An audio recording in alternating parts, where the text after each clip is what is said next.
চাকরি করে আপনার মায়না দেয় ওই গরিব কৃষক, আপনার মায়না দেয় ওই গরিব শ্রমিক, আপনার সংসার করে ওই টাকায়, আমি গাড়ি চলি ওই টাকায়। আমরা ওদের সম্মান করে কথা বলে, ইজ্জত করে কথা বলে, ওরাই মালিক, ওদের সংসারই চলে। বেটা কোথেকে আসলি? সরকারি কর্মচারীকে বলবো মনে রাখো, এই স্বাধীন দেশ ব্রিটিশ কলোনি নয়, পাকিস্তানি কলোনি নয়। এই লোককে দেখবা তার চেহারাটা হলো বাবার মতো, তোমার ভাইয়ের মতো। ওর পয়সা ওরাই হবে সম্মান বেশি পাবে, আর ওরা নিজে খাবাই করে খায়। আর তোমরা কাজ করিয়া একটা কথা তুলে করি আপনাদের কাছে, মনে করবেন নাকি আমাদের কাছে আপনাদের বলবো কেন? আমি তো আপনাদের একদম, আমাদের লেখাপড়া শিখাইছে কিনা আমার বাপ মা, আমরা বলতাম বাপ মা।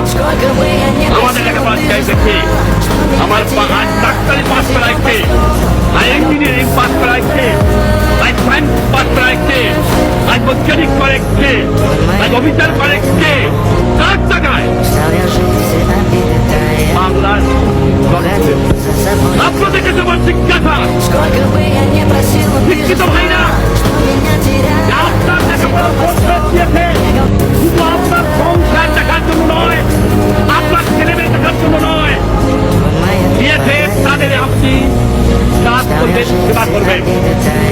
তাদের আপনি কি দিয়েছেন, কি ফেরত দিচ্ছেন, কতটুকু দিচ্ছেন?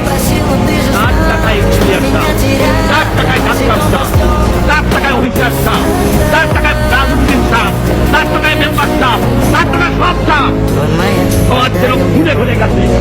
এই সমাজকে আমি চরম আঘাত করতে চাই, এই আঘাত করতে চাই। যে আঘাত করেছিলাম পাকিস্তানিদের, সেই আঘাত